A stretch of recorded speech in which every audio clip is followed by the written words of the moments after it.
¿Qué tal? Muy buenas noches tengan todos ustedes, su servidor, soy el licenciado Oscar Alcaraz, dándoles las más cordiales de las bienvenidas nuevamente a una teoría del caso más. Gracias por estar acompañándonos, gracias por estar con nosotros una vez más. Hoy tenemos un tema muy interesante, pero si me permiten, voy a dar la introducción. Síganos en nuestras redes sociales, en todas nos encuentran como Medical Legal Center en Facebook, Instagram y Twitter. También si quieren ver esta charla que se va a impartir el día de hoy, o así como cualquiera de las otras que se han dado por esta plataforma, las pueden consultar en nuestro canal de YouTube. Síganos por favor y compártanlas para que lleguen por favor a más profesionales de la salud.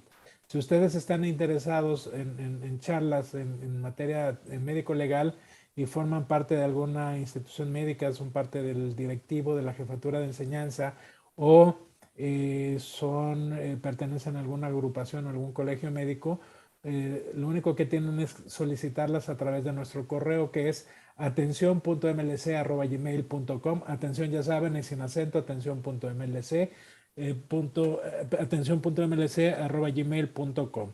Pues bien, hoy tenemos un invitado sumamente especial, un tema muy importante, pero ahorita se los presento. Eh, Recuerden también seguir nuestras transmisiones los miércoles en las masterclass y los martes el licenciado Abraham sube su podcast a Spotify y al canal de YouTube. Pues bien, ahora como les decía, el tema es sumamente importante, es el manejo del insomnio en el anciano. Hoy tenemos un ponente sumamente importante, con amplia experiencia, con un amplio currículum, y si me permiten lo voy a presentar. Él es el doctor Alfonso Martín del Campo Lawrence. Él es doctor en psiquiatría biológica por la Universidad de Cambridge, en Inglaterra, psiquiatría clínica por Winterton Hospital, del Sud Manchester, también Inglaterra. Es investigador repatriado por CONACYT, profesor titular de la Facultad de Medicina de la UNAM. Es cofundador y jefe de la Clínica de Trastornos del Sueño de la Facultad de Medicina de la UNAM. También es director médico e investigador principal de FARMED, SADCB. Él es perito en medicina y protocolo de Estambul para el Consejo de la Judicatura de la Federación. Pues bien, como les comentaba, una amplia trayectoria del doctor Martín del Campo, y lo saludamos y lo presentamos. Doctor Martín del Campo, muy buenas noches. Hola, buenas noches. Muchas gracias por esta amable invitación. Nuevamente estar con ustedes es un honor y una gran oportunidad para llegar a toda la audiencia tan amplia que tienen. Y le agradezco las palabras, licenciado Alcaraz. Estoy listo y puesto para iniciar la plática. Nada más quiero hacer una aclaración. No soy el jefe de la clínica de sueño de la UNAM, por si acaso nos está viendo la que es la jefa y que tuve el gusto de trabajar con ella. Fui jefe de la clínica y fundador, ahora ya no soy, pero nada más era esa pequeña aclaración. Por lo demás estamos listos, licenciado. Bueno, buenas noches a todos. Espero no dormirlos con esta charla. Y bueno, ahora vamos a hablar sobre el sueño en el adulto mayor. Eh, Últimamente ha estado en el foco de atención de los investigadores clínicos, sobre todo en países como México, la población adulta, dado que está aumentando a pasos agigantados y el país en cuestión de unos años subió su expectativa de vida de los 73 a los 82 años aproximadamente que se tienen ahora. Por lo tanto, y bueno, obviamente hay mucha gente que tiene más de 82 años. Eso es nada más un número estadístico. Lo que sí es que cada vez hay mayores ancianos, más número.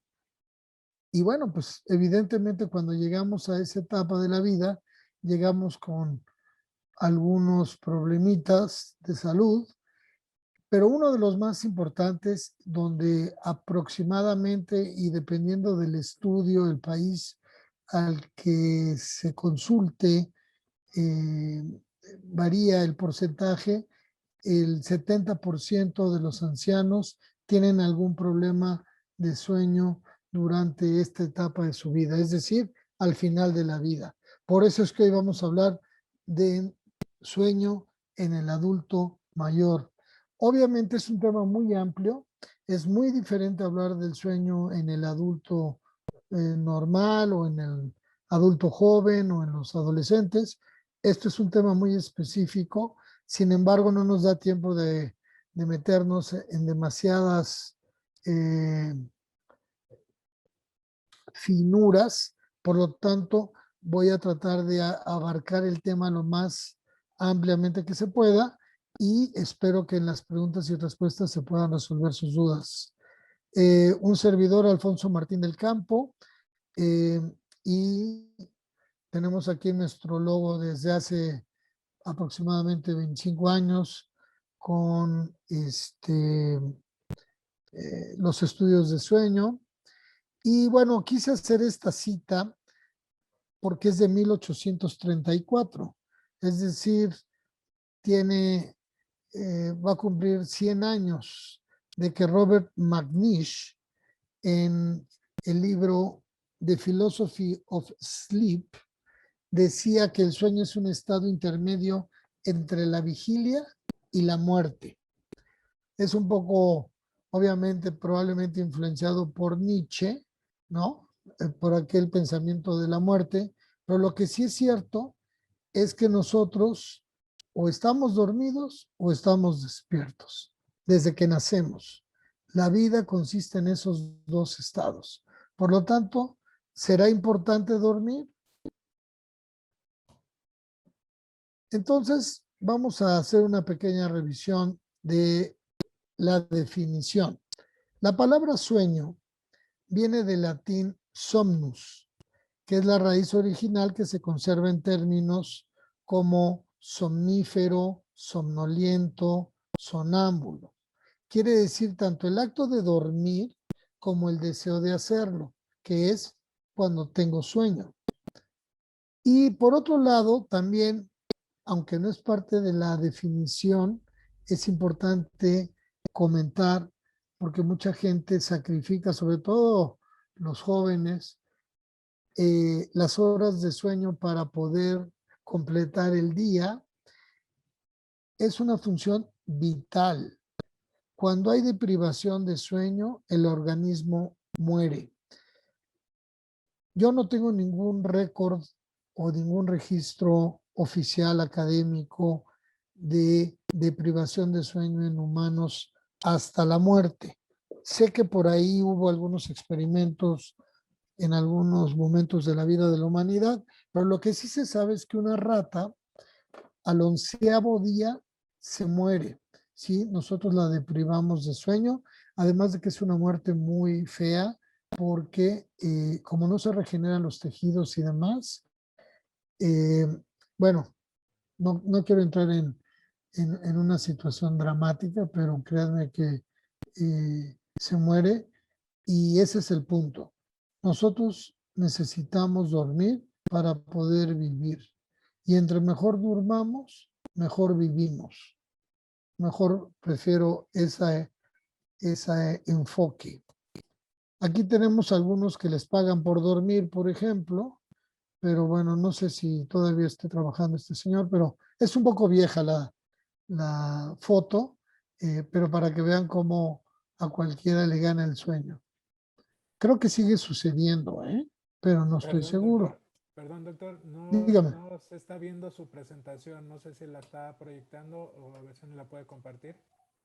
Bueno, entonces les Gracias. voy a pasar. Soy yo en el adulto mayor, mi nombre, este es el logo que les decía yo de que tenemos desde hace muchos años con los estudios de sueño, y esta es la frase muy interesante porque desde 1834 causó gran interés en los médicos de aquella época ingleses o escoceses como Robert McNish en Philosophy of Sleep, que dice que el sueño es un estado intermedio entre la vigilia y la muerte. Y bueno, pues será importante dormir. Y bueno, nos vamos a la definición, en donde vemos que sueño viene del latín somnus y se mantiene hasta la actualidad. Se ha encontrado paso en nuestro idioma aquí en México y se conserva en términos como somnífero, somnoliento, sonámbulo, y quiere decir tanto el acto de dormir como el deseo de hacerlo. Es decir, tengo sueño. Tener sueño es una función vital. Cuando hay deprivación de sueño, el organismo muere.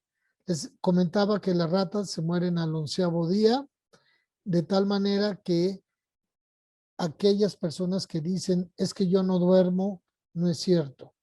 En las situaciones extremas de crisis, de guerra, de, pues no sé, secuestro o en accidentes, en donde es difícil dormir, hay lo que se llaman las microsiestas y esto permite mantener al organismo funcionando. Pero la deprivación total de sueño es incompatible con la vida después de varios días. Y bueno, les enseñaba la foto que les decía de que había gente que le pagaban por dormir. Creo que lo siguen haciendo en algunos lugares. Es simpática y bueno, hay gente que sigue durmiendo. Entonces, la definición de sueño, para entrar ya ahora sí en el tema, y espero que si se esté viendo la presentación, cualquier cosa, pues escríbanme. El sueño es un estado de reposo que es necesario para la vida.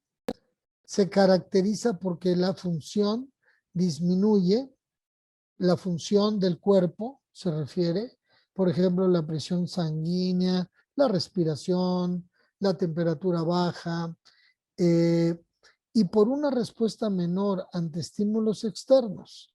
Es decir, disminuye nuestra excitabilidad, oímos menos, sentimos menos. Algunos que tienen el sueño muy pesado, como se dice vulgarmente, pues les cuesta trabajo despertarse, ¿no? Pero bueno, eventualmente se despiertan.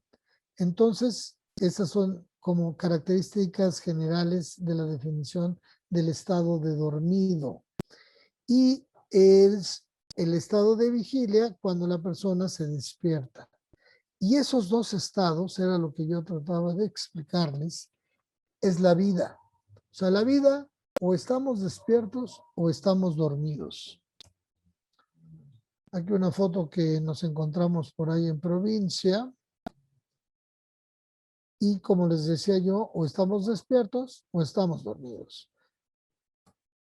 Sin embargo, es muy importante que se entienda que todo esto viene filogenéticamente del hecho que el planeta gira sobre su propio eje en casi 24 horas, por eso se llama circadiano.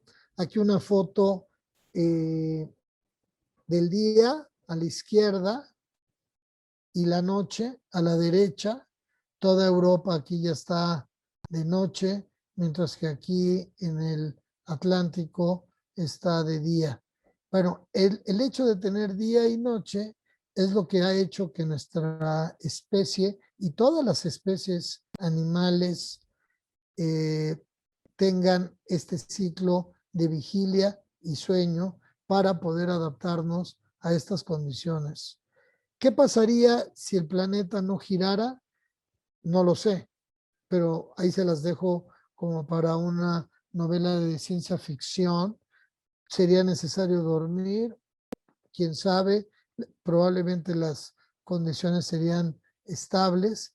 Lo que sí se sabe es que nosotros estamos adaptados a este ciclo de 24 horas porque tenemos aquí exactamente en el cerebro, y esta es una foto real de una autopsia del Instituto Nacional de Neurología, así se ve el cerebro, los que más o menos tienen, y el cráneo, porque hay algunos que yo dudo que tengan así esta cantidad, sobre todo algunos que manejan en la Ciudad de México. Pero bueno, aquí arriba del quiasma óptico tenemos el, eh, el núcleo supraquiasmático, perdón porque está en inglés, pero aquí dice suprachiasmatic nucleus, que está aquí. Este es un marcapaso, rápidamente les comento, si nosotros aislamos a una persona en condiciones estables de iluminación, de temperatura y que no tenga ningún contacto con el exterior, se desincroniza, se prende de la influencia del sol y entra el marcapaso a su propio ritmo, y en ese lugar donde estemos, llamémosle el búnker, el sujeto empieza a presentar ritmos que pueden ser desde 16 horas hasta 32 horas. Es decir, se duerme unas 9 horas y está activo unas 18 horas, y así lo empieza a hacer de manera rutinaria. Bueno, pues ahí tendríamos un ritmo de 27 horas, por ejemplo. Pero sería gobernado por el núcleo supraquiasmático. Ahora, ¿cómo funciona el núcleo supraquiasmático? Funciona a través de la retina, del ojo. En la retina entra la luz solar, en los fotorreceptores tienen conexión con el núcleo supraquiasmático, y a través de la glándula pineal secreta, y del hipotálamo, pero sobre todo la glándula pineal secreta melatonina y da una señal a todo el cerebro para sincronizar y decirle a todas las estructuras cerebrales activas que ya es de noche y que se va a entrar en el proceso de sueño. A esto le llamamos el reloj humano, el reloj interno, marcapaso interno. Y básicamente nos indica cuándo dormir y cuándo despertar, lo cual es fundamental. Aquí algunas posiciones de nuestros compañeros del reino animal, de cómo duermen. Yo duermo como gato, algunos duermen como león, mi hermano duerme como leopardo. ¿Usted cómo duerme? Sería una pregunta. Obviamente la persona no sabe porque está dormida, pero su pareja sí. Entonces, permítame.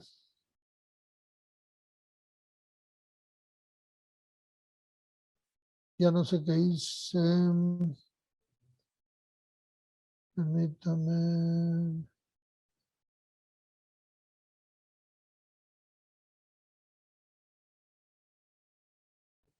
No sé por qué está pausada el...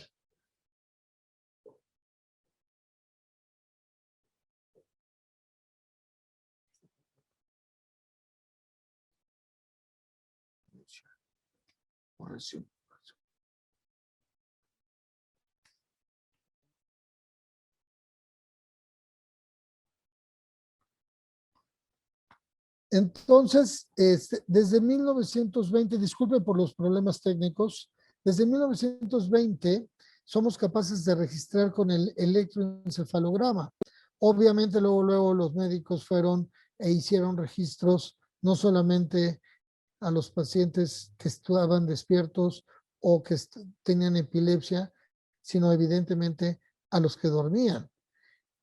Sin embargo, y a pesar de que desde 1920 la primera clínica de sueño en México fue la de la UNAM, la que tuvimos el honor, privilegio, junto con el doctor René Drucker, que en paz descanse, en la UNAM, pero en un sitio del Hospital General de México, en 1998.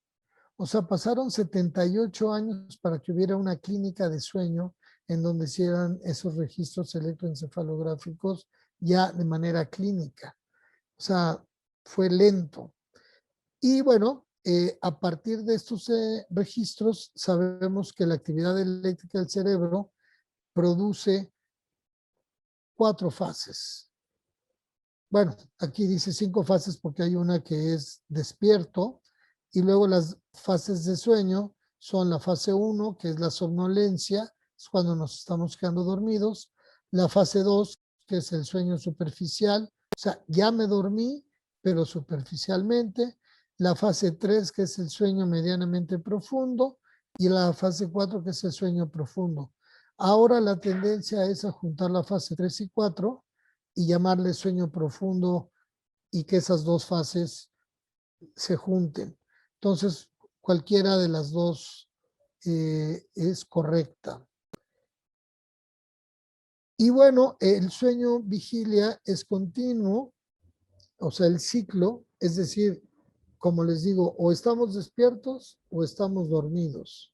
Entonces, cuando empieza el sueño, el sueño se divide en dos, en el sueño que es el no more o que no es de movimientos oculares rápidos, que son la etapa 1, 2, 3 y 4, y el sueño de movimientos oculares rápidos, que es la etapa 5, que es cuando soñamos, cuando tenemos ensoñaciones, y que también se le llama sueño paradójico, porque la onda que se registra se parece al estado de despierto. Sin embargo, estamos totalmente dormidos.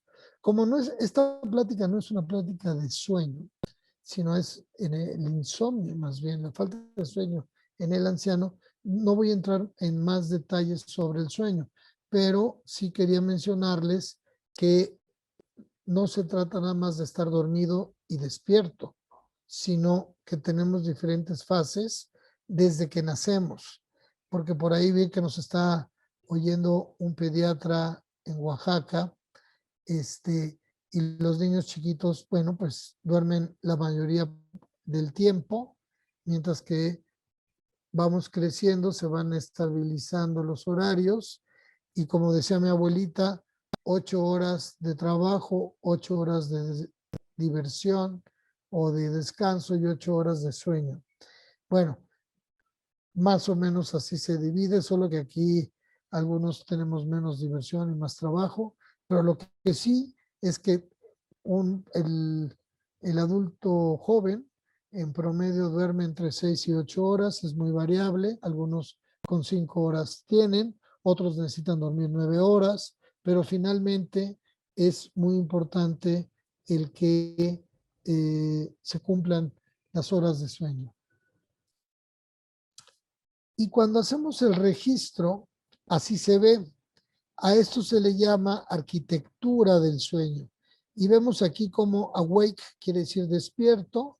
Caemos a la etapa 1, luego a la etapa 2, la etapa 3 y la etapa 4, que es el sueño profundo.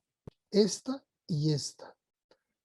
De ahí salimos a la etapa 3, etapa 2, y aproximadamente 1 hora y media, a los 90 minutos, se presenta el primer ciclo o el primer episodio de sueño de movimientos oculares rápidos.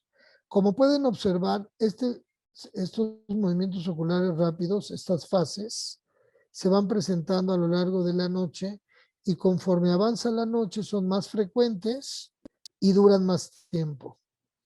Y también son fundamentales para un descanso, para que poder decir tuvimos un sueño reparador, etcétera. Esto es en un sueño de 8 horas y esto es esquemático, nada más para que vean cómo se ve cuando hacemos el registro electroencefalográfico, se interpretan las ondas y este es el resumen, digamos, cuando se suman los minutos que eh, que duran cada etapa de sueño.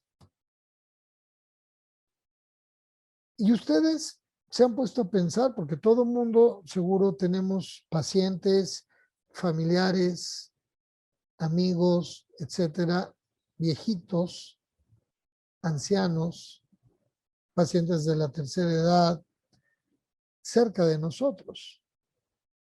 Y todos ellos, muchos de ellos se quejan de cómo dormimos.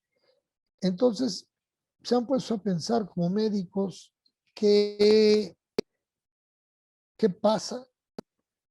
¿Cambiará el sueño entre un adulto y un viejo? ¿O será igual?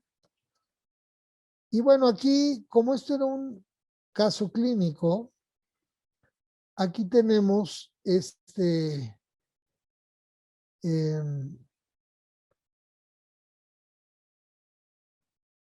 bueno, esta transparencia donde dice que don Lázaro tiene 81 años de edad y así se veía con su esposa cuando dormía bien. Pero empezó a tener un problema de próstata y ahora no duerme bien porque se levanta varias veces al baño durante la noche. Le da sueño en el día, está cansado, de mal humor, desanimado y no puede trabajar bien, no puede sentirse bien y la consecuencia es que don Lázaro ya no baila por eso, porque no duerme bien. Entonces, vemos que conforme vamos volviéndonos más ancianos, se nos van juntando problemas de salud, achaques, que los que han tenido una buena disciplina, los que se han cuidado, incluso con enfermedades diagnosticadas desde mucho más jóvenes, a los 40 años, una diabetes, hipertensión, obesidad y demás, y empezamos a cuidarnos, a tener una vida sana, con ejercicio, hacerle caso a nuestros médicos y tomar los tratamientos cuando son necesarios, podemos llegar a los 70, 80 años en muy buenas condiciones, siempre y cuando, insisto, cuidemos de nuestra salud.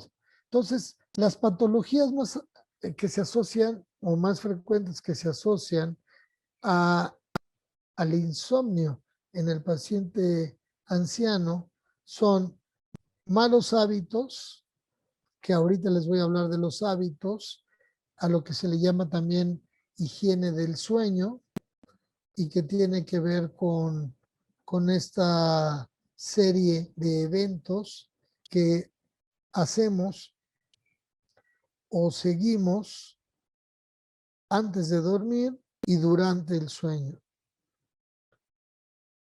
y que no son necesariamente patológicos, pero son malos hábitos, malas costumbres. Luego tenemos problemas respiratorios, sobre todo los que vivimos en ciudades como la Ciudad de México, con el smog y con la altura, los cambios de temperatura, la lluvia, etcétera, de diferentes tipos. Hay desde bronquitis crónica, problemas nasales de las vías, o sea, la parte respiratoria y los senos paranasales, etcétera. Problemas urinarios, tanto en el hombre como en la mujer, que pueden ser provocados por cambios anatómicos, por la edad, y que la vejiga no funciona bien, la próstata crece, eh, pero también tener un pésimo hábito que es levantarse a medianoche a hacer pipí, lo cual yo siempre les digo a mis pacientes que traten de tomar menos agua antes de dormir. Yo recuerdo a mi señora madre, que en paz descanse, se llevaba un súper vaso de agua, el cual se tomaba durante la noche, pero evidentemente se levantaba una o dos veces a hacer pipí. Es tan común que en la escala de depresión de Hamilton, cuando se habla de insomnio o de calidad de sueño, si el paciente dice que se para en la noche a hacer pipí, no se considera insomnio. Así de frecuente es, porque muchos pacientes se paran, van al baño a las 3 de la mañana, hacen pipí y se vuelven a dormir. Sin embargo, no es recomendable porque rompemos con la continuidad del sueño, que idealmente debería de ser de corrido desde que dormimos hasta que nos levantamos. Entonces, la primera recomendación del día es no tomen demasiados líquidos antes de dormir o recomiéndenle a sus pacientes que no lo hagan. Problemas gastrointestinales.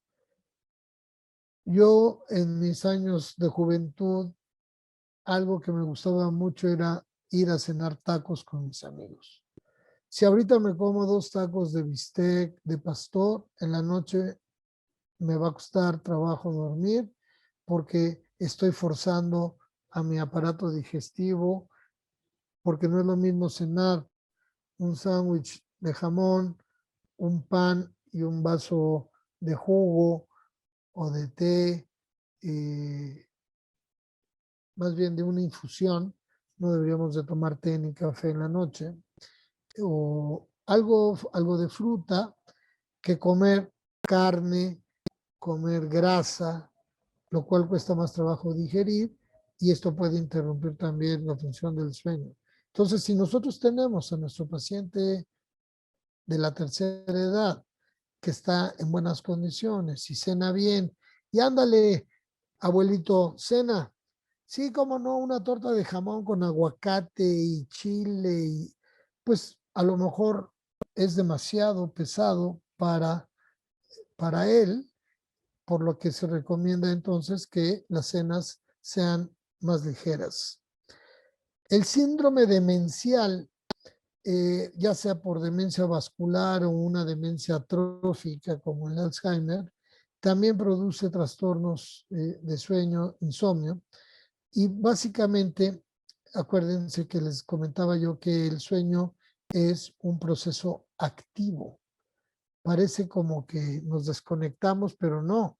Más bien se conectan una serie de neuronas que se llaman neuronas en inglés on, ON, y neuronas off, para que pueda llevarse a cabo el sueño. Y estas están en la parte del tallo cerebral, y este proceso activo se puede ver afectado, o sea, esta situación de que se prendan los circuitos neuronales para poder dormir, se activen por el problema de la atrofia neuronal o el problema vascular neuronal, y por lo tanto el paciente con demencia es un problema en muchos casos. Anda deambulando por la casa o el hospital o la casa de retiro, y hay que intervenir porque en el día entonces se la pasa durmiendo y llega a invertirse totalmente su ciclo, de tal manera que duerme de día y está despierto de noche, y es muy común. Y cuando, como nosotros los mexicanos, la tendencia es a cuidar a nuestros viejitos en casa, pues imagínense tener al abuelo o a la abuela dando vueltas a las 3, 4 de la mañana, conviviendo con chavos que van a la escuela en secundaria, pues despierta a todo mundo, total que se vuelve todo un problema. Pero también los pacientes con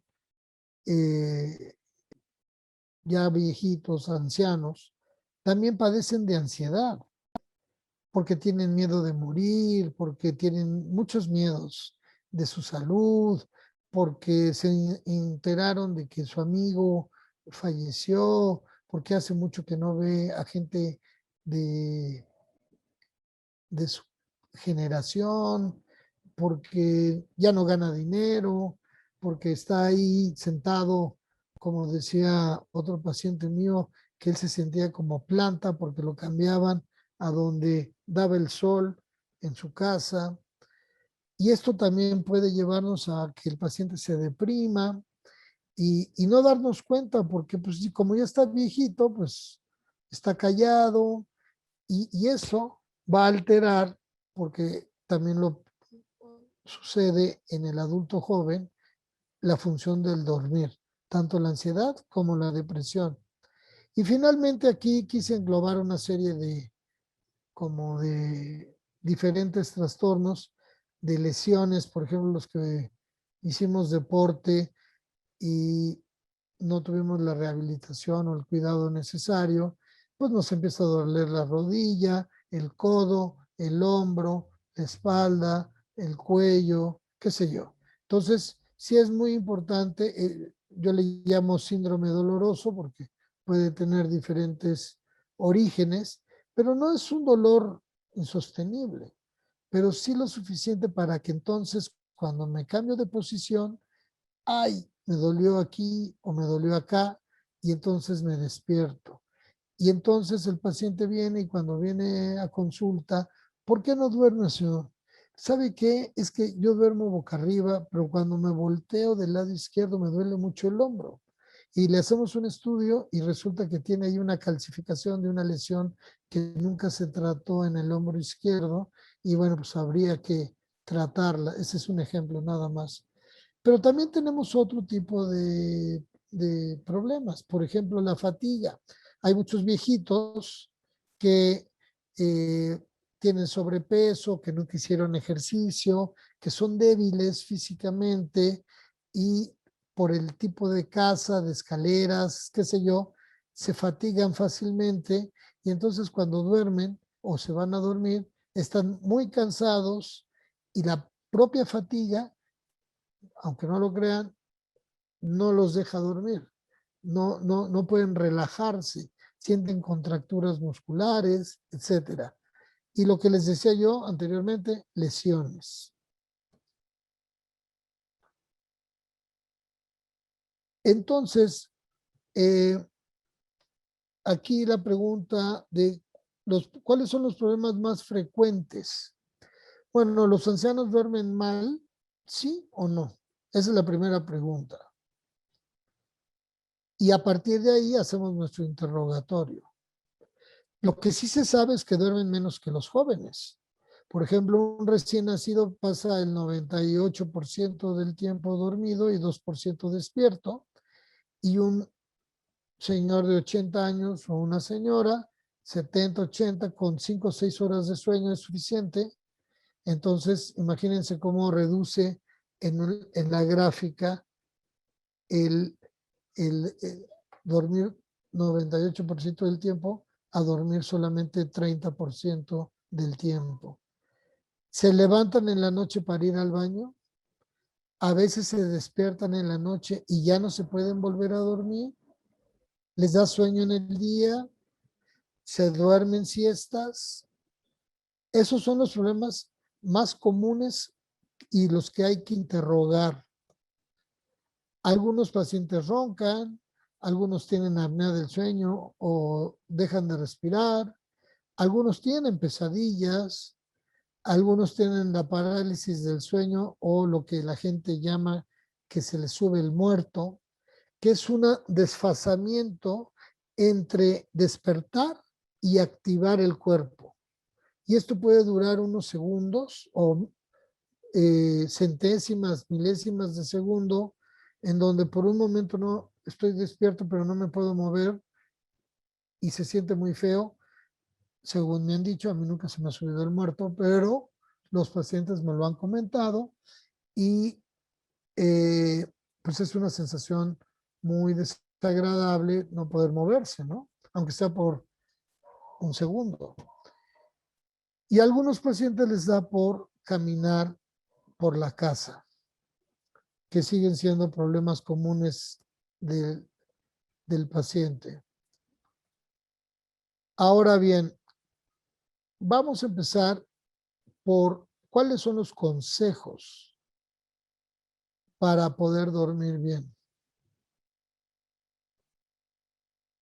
A esto también se le conoce como higiene del sueño. Yo los invito a que busquen en internet higiene del sueño, y vienen muchísimas referencias desde 10 puntos hasta 100 puntos.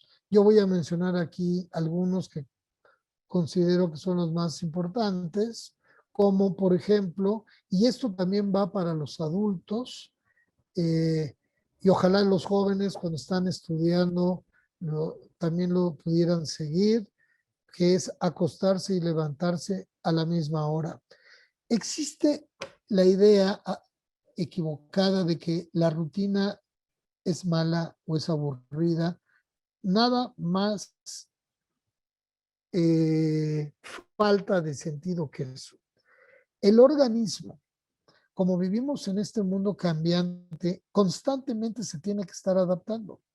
Entonces, si nosotros le ayudamos a nuestro organismo, por ejemplo, con un horario para acostarse y un horario para levantarse y un horario para desayunar, comer y cenar y un horario de actividades, etcétera, etcétera, bien organizados, le estamos echando la mano a nuestro organismo para que funcione como una maquinita. Porque en el momento en donde nosotros cambiemos esa rutina, el organismo, si es sano, se va a adaptar, pero a un costo de energía. Y si estas adaptaciones son constantes, por ejemplo, yo me pregunto si yo ahorita podría ser residente nuevamente y no lo sé, ¿no? Porque había noches en urgencias ahí en el Hospital General que uno no dormía y al otro día tenías que entregar la guardia y salías hasta las 2 o 3 de la tarde del otro día.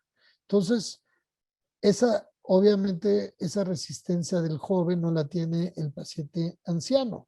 Entonces, con más razón, en nuestros viejitos tenemos que tener un sistema de horarios y de rutinas muy estricto, y créanme que nos va a ir muy bien. Por un lado, no dormirse muy temprano, porque también les da sueño a las 8 de la noche. Si duermen 5 o 6 horas, a la 1 o 2 de la mañana ya durmieron. ¿Y qué van a hacer de las 2 de la mañana a las 6 o 7 de la mañana que la gente se levanta en esa casa? Entonces, yo recomiendo siempre que no se duerman muy temprano, que se queden lo más tarde posible despiertos, no tomar agua antes de dormir, no ver la tele en el cuarto, sino en una sala especial. A veces no tenemos ese chance porque los departamentos son chiquitos, ni modo. Pero la recámara se hizo para dormir y para tener relaciones sexuales. Y no soy una persona ortodoxa, conservadora, tradicional, no. Porque resulta que ustedes a los niños, es muy, muy curioso, cuando realmente tienen una rutina bien puesta, entran a su cuarto y ya están condicionados a que van a dormir. Sin embargo, los cuartos de dormir se han vuelto el centro de acción de todos. Entonces, en la cama hay un teléfono, una computadora, una lámpara, la televisión, el perro, el sándwich y todo. Cuando la casa tiene lugares para cocinar, lugares para comer, lugar para ver la tele, lugar para estudiar, y la recámara sería para dormir. Entonces tenemos que tratar de guardar eso, incluso nosotros los que no hemos llegado a esa edad, para que cuando lleguemos a esa edad no lleguemos con malos hábitos. No es recomendable tener un reloj en el cuarto, sobre todo de los digitales, porque estamos abriendo constantemente el ojo y son las 3:14. Y vuelvo a abrir el ojo y son las 3:52 y las 4:25 y así sucesivamente. Entonces, estos relojes de luz roja digital no son recomendables. También, si tenemos problemas para dormir en la noche, es mejor no dormir en el día. Ahora, si a mí me conviene o puedo dormirme hasta las 11, 12 de la noche despertarme a las 6, trabajar perfectamente y me puedo dormir una siesta de media hora y no me afecta a la hora de dormir en la noche, no tiene ningún problema. Pero si duermo una siesta y en la noche me cuesta trabajo conciliar el sueño, pues entonces mejor no duermo siestas. Es muy importante que el cuarto esté oscuro y callado dentro de lo que se pueda, porque a veces los vecinos no nos lo permiten, o los mismos inquilinos de la casa, de, niño, cállate, o no hagan ruido, ya está dormido aquí el abuelo. Tener suficientes cobijas y almohadas, porque a veces uno pasa frío, o a veces le ponen una cobija doble y está todo empapado en sudor, o las almohadas parece que costal de papas. Tener una pijama o ropa de dormir, pants, qué sé yo, cómodas, igual que la cama, aunque no sea muy grande, pero que el colchón sea cómodo. Como les había mencionado, no cenar mucho antes de dormir, no tomar café ni alcohol antes de dormir porque son estimulantes. Obviamente eso no quiere decir que si salimos a cenar o vamos a una fiesta, pues sí podemos tomar algo, ¿no? Como cualquier persona, pero sabemos que ese día nos vamos a dormir un poquito más tarde y al otro día nos vamos a levantar más tarde. Ir al baño antes de acostarse y tratar de no hacer ejercicio muy extenuante antes de dormir. El ejercicio que se recomienda es ejercicio de estiramiento, relajación, para poder tener un poquito más de menos estrés. ¿Qué se debe para poder dormir? Bueno, cuando hay problemas, lo primero es ir al doctor y sobre todo a alguien que sepa de sueño. Seguir los consejos para dormir bien. Tomar medicinas si es necesario, porque existe toda una corriente de personas dedicadas al sueño que dicen que no es bueno tomar medicamentos para dormir. Yo soy una persona que receta medicamentos para dormir solo cuando es necesario o cuando no hay otra alternativa. Atender otros problemas de salud que pueden estar interfiriendo en el sueño, darse un baño calientito, nada más, no tanto de higiénico, de lavarme el pelo y eso, sino como para relajarme y dormir lo más cómodo posible. Ahora, dentro del tratamiento farmacológico, bueno, están unas sustancias como el Zolpidem, que es hipnótico. Es una molécula que no causa adicción, que es un medicamento controlado y se da exclusivamente para inducir el sueño. Las benzodiazepinas, que están muy satanizadas, pero creo que con un uso racional y un uso por un experto, pueden ser de gran ayuda porque tienen 3 funciones o 4 funciones que nos sirven para dormir. 1, que inducen el sueño. 2, que quitan la ansiedad. Y 3, que no causa, que son relajantes musculares. Y 4, que en dosis bajas y controladas no tienen problema de dependencia. Sin embargo, si se sale de control, el paciente se automedica o lo mezcla con alcohol o algo, puede volverse un medicamento difícil. De ahí que muchos médicos o muchas personas digan, no, eso no, créanme que es un medicamento que usado racionalmente funciona a la maravilla y hay personas que durante años toman la misma dosis y duermen muy bien. Y yo les pregunto, ¿qué diferencia hay entre un hipertenso que toma un antihipertensivo diario, porque si no se le sube la presión, a alguien que toma un cuartito o medio tabletita de tal medicamento durante 20 años, pero duerme como un niño chiquito? Malo que ese que toma la media tableta para dormir, de repente tome una y luego 2 y luego 4 y luego 8 y así. Entonces sí tenemos que tener una intervención y tener cuidado.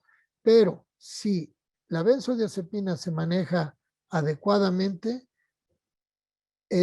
puede ser de gran utilidad algunos lo pueden necesitar por periodos cortos, medianos o largos. Lo mismo, la vida media, el Estazolam, por ejemplo, es un medicamento que tiene una vida media relativamente corta, de tal manera que cuando despiertas, pues no sientes que te tomaste nada anoche. El clonazepam es muy efectivo, tiene como ansiolítico, también como inductor de sueño, sin embargo tiene una vida media muy larga, pero es menos potencialmente adictivo, pero en la mañana pues le cuesta un poco más de trabajo despertarse. El alprazolam tiene una vida media muy corta, pero es muy efectivo. El bromazepam, que es el Lexotan, hay de 3 y de 6, es de vida media, etcétera. Entonces, una persona que sepa de benzodiazepinas puede ofrecerlas y no le tengan miedo. Cuando los problemas son un poco más severos en la noche, como los pacientes con demencia, entonces se puede hacer uso de algunos antipsicóticos típicos por periodos cortos o para periodos donde el paciente está muy alterado porque lo cambiaron de casa, porque se fue a vivir Hay familias que rotan al anciano y viven con el hermano, luego con la hermana, o con el hijo, con la hija. Eso es pésimo. El paciente, entre más estable esté, acuérdense, más rutinario esté, mejor. Pero bueno, hay veces que incluso pueden tener estados confusionales. En ese caso, unas gotitas, o sea, dosis bajas de haloperidol pueden ser útiles. El Sinogan puede ser útil. Dentro de los atípicos, la quetiapina nos puede ayudar porque no engorda tanto, dosis bajas, no tiene efectos extrapiramidales. También los antihistamínicos se han estado utilizando últimamente para dormir. Ustedes lo saben, los antigripales que tienen antihistamínicos se lo toman y les da sueñito. Bueno, pues a algunos pacientes con eso es suficiente. Algunos antidepresivos se han usado como la mirtazapina. Y bueno, hay solamente que haya datos de depresión o que el paciente esté un poco decaído. De otra manera, no lo recomiendo porque no es muy efectivo su efecto hipnótico. Es por un efecto antihistamínico que tiene la mirtazapina. Y lo más novedoso es el CBD, que es un derivado de la marihuana, también conocido como cannabidiol, y por lo menos lo que hemos visto es que en los adultos jóvenes para dormir se necesitan 80 a 100 miligramos, pero en un anciano podríamos empezar con dosis de 30 miligramos. Ahora, no quiero, ya una vez creo que platicamos sobre cannabis, pero el problema es que hay muchas preparaciones que andan en el mercado negro, muy bonitas, muy atractivas, de bonitos empaques, pero no sabemos de dónde vienen, quién las hizo, si están bien hechas o no están bien hechas, cuántos miligramos, cuál es la concentración. Entonces, la única manera de hacerlo bien es en las farmacias magistrales. Entonces, si alguien viene conmigo y quiere tomar CBD, el cual no es adictivo y sí puede ayudar a dormir, yo veo las necesidades, hablo a una farmacia y le pido que me hagan un preparado específico para ese paciente, por eso se llama farmacia magistral, y se lo va a tomar de acuerdo a mis instrucciones y vamos a ver si le funciona o no le funciona. Entonces, en el futuro, cuando haya más farmacias magistrales, porque hasta la fecha no hay ningún producto registrado salvo el marihuanol, pero no es para dormir, de CBD que se utilice con propósitos de insomnio, pero muy seguramente en un futuro lo vamos a ver y va a ser un medicamento controlado ahora que ya se aprobó su uso. Finalmente, pues aquí la famosa danza de los viejitos, hablando de don Lázaro que no podía bailar porque pues no podía dormir y sin embargo ahora ya puede bailar nuevamente. Finalmente aquí les dejo yo mi nombre, Alfonso Francisco Martín del Campo Lawrence, mi correo electrónico duerme-bien @hotmail.com, el teléfono fijo de consultorio 5555-363702, mi celular 55-2182-3517 y la dirección de mi consultorio, calle Sacramento 223, Colonia Insurgente San Borja, en la Alcaldía Benito Juárez, en la Ciudad de México. Y bueno, pues muchas gracias. Eso es todo, licenciado Alcaraz. Estoy aquí listo para la sesión de preguntas y respuestas. Y una vez más, una disculpa por los problemas técnicos de que se presentaron, bueno, que yo tuve con la presentación. Espero ya aprender un poco más para la próxima. No se preocupe, doctor. Gracias. Así nos pasa. Yo siempre les digo que la tecnología no tiene palabra, doctor. Muchas gracias. Interesante presentación, doctor. Muchas felicitaciones. Hay muchas inquietudes, doctor. Si nos ayuda a dejar de compartir pantalla para que podamos tenerlo en primer plano, doctor. Excelente. Excelente. Yo le voy a hacer, es uno de los beneficios de estar en estas transmisiones, hacer las preguntas personales. Y tengo dos en particular, doctor. Sí. Hablaba de las ratas, el que a los 11 días fallece una rata cuando no duerme. El ser humano, ¿a qué tiempo, doctor, puede fallecer por la falta de sueño? Mire, yo como lo comenté al principio, esto se llama deprivación total de sueño. O sea, es decir, son experimentos muy macabros, ¿no? Los de las ratas. Yo sé que hubo un voluntario que quiso probar cuántos días podía quedarse sin dormir, que es el único registro que yo tengo, porque no tengo ningún registro de alguien humano que haya estado deprivado de sueño y que haya muerto. Por lo menos yo no lo tengo, pero sí sé que alguien a los 10 días se estaba muriendo y lo tuvieron que dormir para que se recuperara. Pero yo calculo que debe andar por igual por los 10, 11 días y y bueno, el chiste es que es incompatible con la vida. Es decir, no dormir no se puede, hay que dormir. Aunque sea poquito, pero hay que dormir. Gracias, doctor. Y la siguiente pregunta es relacionada con eso. Yo había visto en un reportaje, no sé qué tan cierto sea, que que hubo uno o dos casos de personas que realmente no podían dormir, que era una patología y que a final de cuentas fallecieron. Y que esto se daba en un tipo de familia en particular. Y creo yo haber escuchado que había sido una familia de allá por Italia. No sé qué tan cierto sea, doctor. Pero que en particular que, perdón. Que tenían esta enfermedad y no podían dormir. Ah, Y uno o dos de estos miembros de esta familia fallecieron precisamente por la falta de sueño. mire, no, la verdad no estoy enterado de ese dato, lo voy a buscar.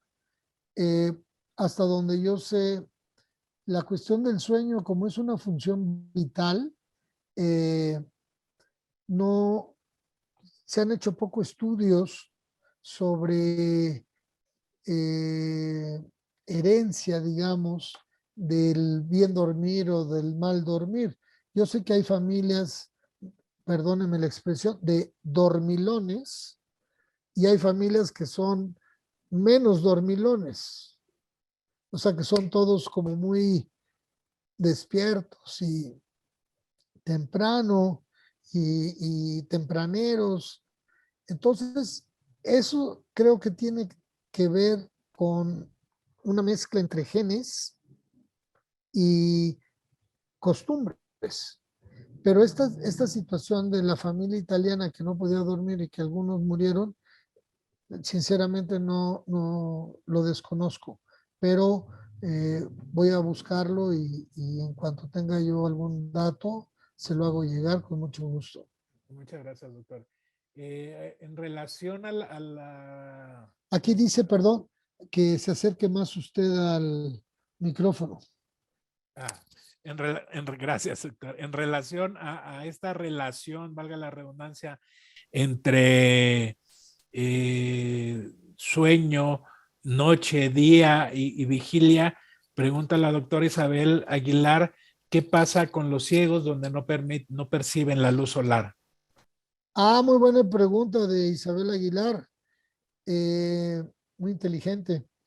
Fíjense que los ciegos, como yo les decía, nosotros estamos sincronizados con el sol porque en la retina tenemos no solamente los receptores de la visión, que es lo que nos permite ver y que es lo que estimula esas neuronas y que llegan a la parte occipital, que es la corteza visual, sino también tenemos otros receptores que se llaman fotorreceptores, que son terminaciones nerviosas que son estimuladas por la brillantez, la luminosidad, pero que no van por el nervio óptico, van por el nervio óptico, pero no van a la corteza óptica, van al núcleo supraquiasmático, que es el marcapaso. O sea, entonces una persona que no tiene, que no puede ver por algún problema de nacimiento o lo que sea, puede tener los fotorreceptores intactos y sí sincronizarse a dormir en la noche y estar despierto en el día. Entonces, esa es la explicación de por qué pueden estar y convivir y estar despiertos de día y dormidos de noche. Gracias, doctor.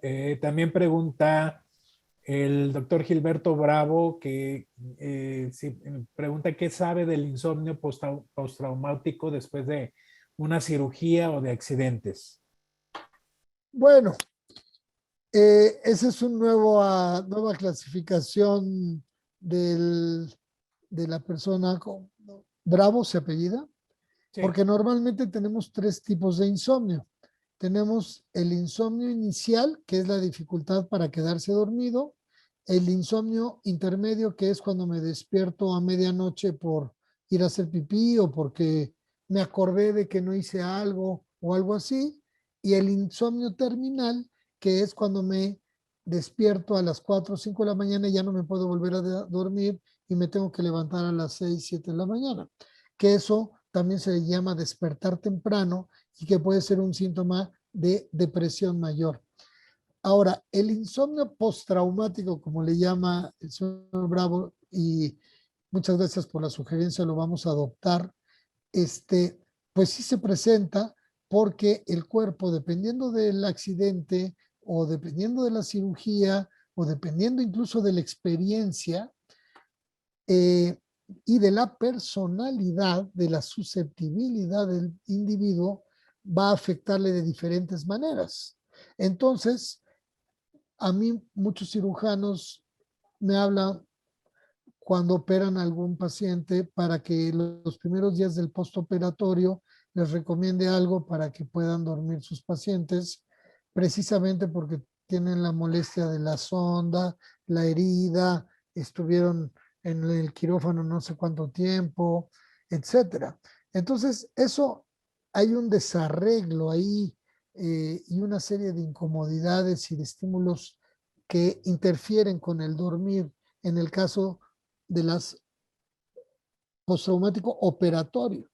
Pero yo le pregunto a usted, ¿qué pasa con una persona que, por ejemplo, fue secuestrada o que la asaltaron y esa noche está con muchísimo nervio y mucha ansiedad?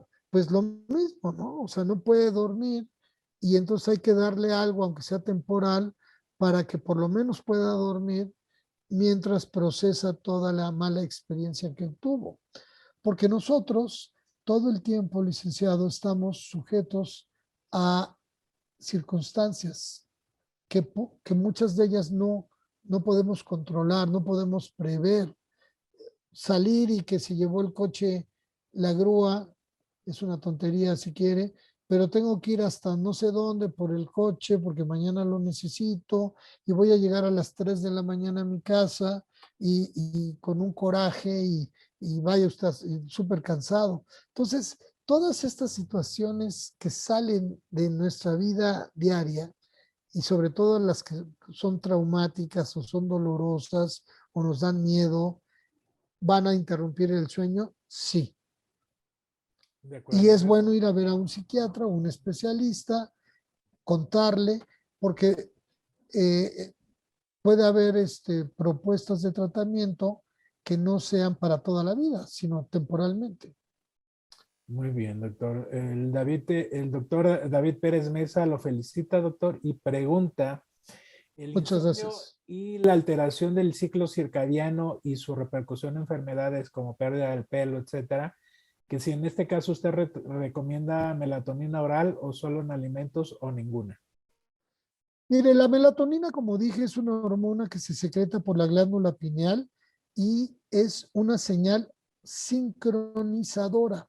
Cuando se libera, es una neurohormona que no sale del cerebro, sincroniza todas las estructuras cerebrales y de alguna manera les dice a todo el cerebro, ya nos vamos a dormir. Se han obviamente intentado tomar melatonina para dormir, para la depresión, para la memoria, etcétera. Para lo único que sirve la melatonina es para el cambio de horario cuando hay lo que se llama el jet lag. Quiere decir viajes que cruzan usos horarios. De tal manera que usted ahorita a las 11 de la noche se va a Francia, llega allá a la 1 de la tarde, hora de Francia, pero en su reloj biológico apenas, en su reloj biológico son, a ver, déjeme calcular, 13, son las 6 de la mañana, pero ya es la 1 de la mañana ya. Entonces, ¿a qué hora se va a dormir en Francia? O cuando viene de Francia a México, ¿a qué hora se va a dormir en México? Si hay 7 horas, 8 de diferencia.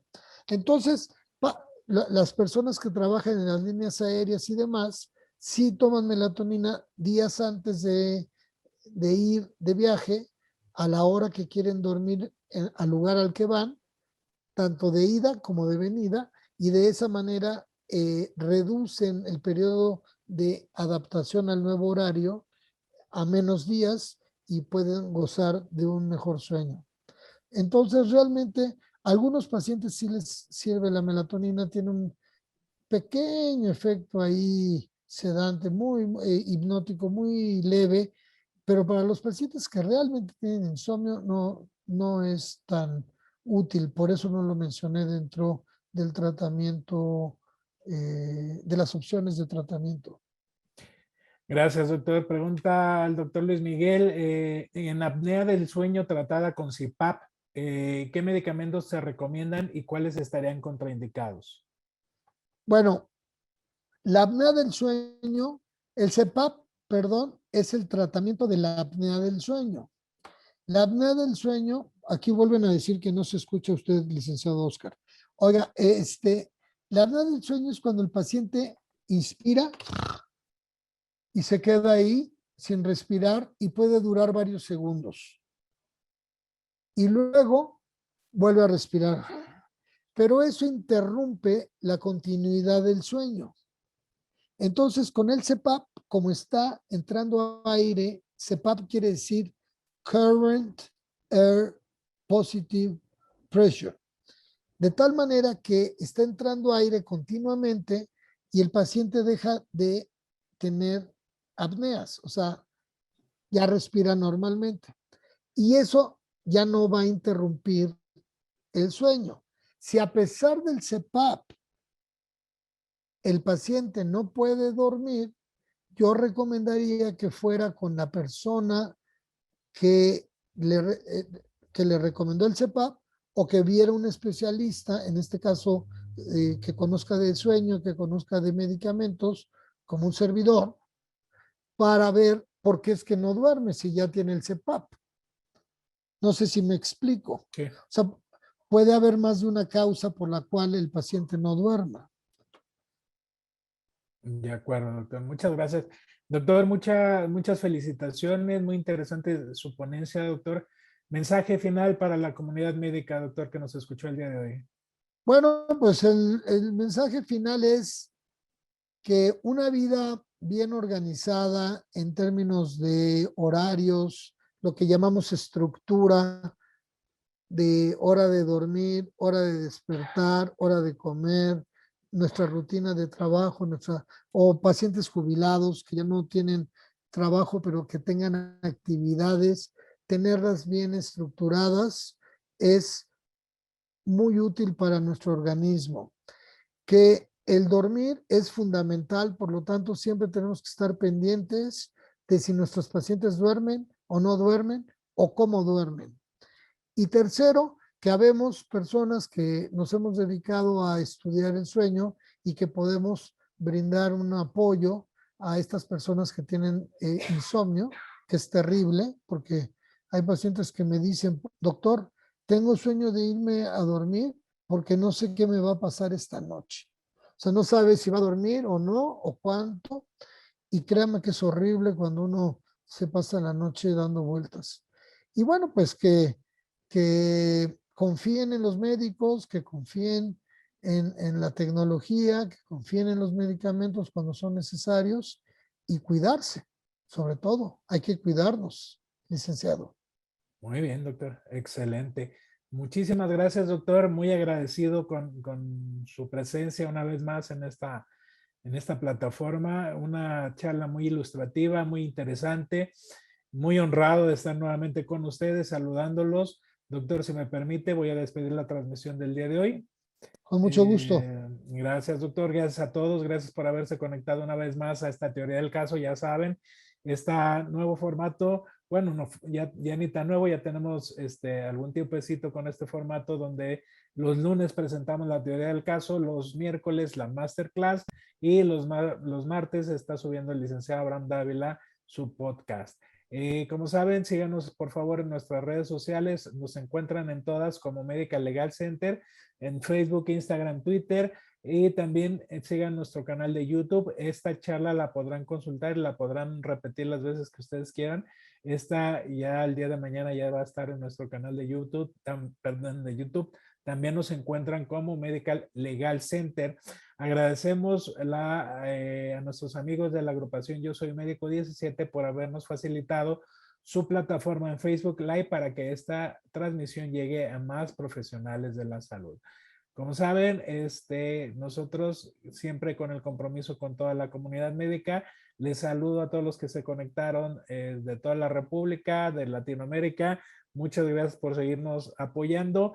Recuerden también seguir nuestras transmisiones hermanas, que es La Voz del Residente, ahí para que sus médicos que se están preparando, sus médicos en periodo de adiestramiento, se sigan preparando. Síganos, compartan las transmisiones. Muchas gracias por haber estado con nosotros. Síganse cuidando, doctor. Muy buenas noches. Gracias a todos. Gracias, buenas noches.